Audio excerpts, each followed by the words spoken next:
السلام علیکم۔ کیا آپ نے کبھی سوچا ہے کہ آئین کیا ہوتا ہے؟ یہ کیوں بنایا جاتا ہے؟ پاکستان کا آئین کب وجود میں آیا؟ اسے کس نے تیار کیا اور اس میں تبدیلی کیسے کی جاتی ہے؟ آج کی ویڈیو میں ہم ان تمام سوالوں کے جواب آسان، مختصر اور دلچسپ انداز میں جانیں گے۔ آئین دراصل کسی بھی ملک کا سب سے اعلیٰ قانون ہوتا ہے۔ یہ وہ بنیادی دستاویز ہے جو طے کرتی ہے کہ ملک کیسے چلے گا، حکومت کیسے بنے گی، قانون کیسے بنایا جائے گا، عدالتیں کیسے کام کریں گی، شہریوں کے حقوق کیا ہوں گے اور ریاست کی ذمہ داریاں کیا ہوں گی۔ اگر کسی ملک کو ایک عمارت سمجھا جائے تو آئین اس کی بنیاد ہے۔ بنیاد مضبوط ہو تو پورا نظام مضبوط رہتا ہے، اور اگر بنیاد کمزور ہو جائے تو پورا نظام ہل کر رہ جاتا ہے۔ سوچیے اگر کسی ملک میں آئین ہی نہ ہو تو کیا ہوگا؟ ہر حکومت اپنی مرضی سے فیصلے کرے گی، اختیارات کی کوئی حد نہیں رہے گی، شہریوں کے حقوق غیر محفوظ ہو جائیں گے اور انصاف کے نظام بھی متاثر ہوگا۔ یہی وجہ ہے کہ دنیا کے تقریباً ہر ملک کے پاس اپنا آئین موجود ہے۔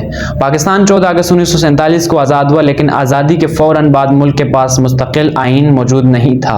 ابتدا میں ملک گورنمنٹ آف انڈیا ایکٹ 1935 کے تحت چلایا گیا، جبکہ نئے آئین کی تیاری پر مسلسل کام جاری رہا۔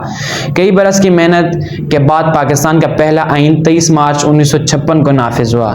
اسی آئین کے ذریعے پاکستان کو اسلامی جمہوریہ پاکستان قرار دیا گیا، مگر یہ آئین زیادہ عرصہ برقرار نہ رہ سکا۔ اس کے بعد 1962 میں صدر ایوب خان نے نیا آئین نافذ کیا، جس میں پارلیمانی نظام کی جگہ صدارتی نظام متعارف کرایا گیا۔ پھر 1971 میں مشرقی پاکستان الگ ہو کر بنگلہ دیش بن گیا۔ اس بڑے سیاسی سانحہ کے بعد ملک کو ایک ایسے آئین کی ضرورت تھی جس پر تمام بڑی سیاسی جماعتیں متفق ہو کر ہوں۔ آخرکار 10 اپریل 1973 کو قومی اسمبلی نے متفقہ طور پر نئے آئین کی منظوری دی اور 14 اگست 1973 کو یہ آئین نافذ ہو گیا۔ یہی آئین آج بھی پاکستان کا بنیادی قانون ہے۔ اکثر لوگ سمجھتے ہیں کہ یہ آئین صرف ایک شخص نے بنایا تھا، لیکن حقیقت اس کے برعکس ہے۔ اس وقت کے وزیر اعظم ذوالفقار علی بھٹو تھے۔ تاہم آئین کی تیاری منتخب نمائندوں اور ایک خصوصی آئینی کمیٹی نے کی۔ کئی ماہ کی مشاورت، بحث اور اتفاق کی رائے کے بعد ایسا آئین تیار کیا گیا جسے تقریباً تمام بڑی سیاسی جماعتوں نے قبول کیا۔ اب سوال یہ ہے کہ آئین بنتا کیسے ہے؟ سب سے پہلے ماہرین اور منتخب نمائندے ملک کی ضروریات اور عوامی مفادات کو سامنے رکھتے ہوئے آئین کا مسودہ تیار کرتے ہیں۔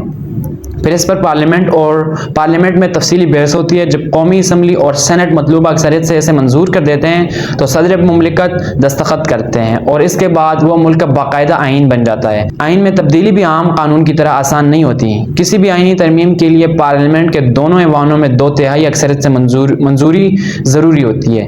اس سخت طریقہ کار کا مقصد یہ ہے کہ کوئی بھی حکومت اپنی مرضی سے آئین میں رد و بدل نہ کر سکے۔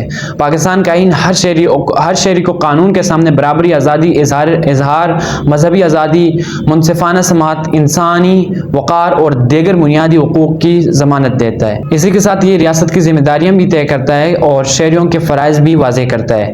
آئین کے مطابق پاکستان ایک اسلامی جمہوریہ ملک ہے جہاں اقتدار اعلیٰ اللہ تعالیٰ کا ہے، جبکہ عوام اپنے منتخب نمائندوں کے ذریعے ریاستی اختیارات استعمال کر سکتے ہیں۔ اسی آئین نے مقننہ انتظامیہ اور عدلیہ کے اختیارات الگ الگ مقرر کیے ہیں تاکہ طاقت کا توازن برقرار رہے اور کسی ایک ادارے کے پاس بیجا اختیارات جمع نہ ہو جائیں۔ یاد رکھیں، آئین صرف قوانین کی کتاب نہیں بلکہ ریاست اور عوام کے درمیان ایک ایسا معاہدہ ہے جو انصاف، مساوات، آزادی، قانون کی حکمرانی کی بنیاد فراہم کرتا ہے۔ جب آئین پر حقیقی معنوں میں عمل کیا جائے تو ملک میں استحکام، ترقی اور عوام کا اعتماد مضبوط ہوتا ہے۔ اگر آپ کو یہ ویڈیو پسند آئی ہو تو اسے لائک کریں، شیئر کریں، چینل کو سبسکرائب کریں۔ اللہ حافظ۔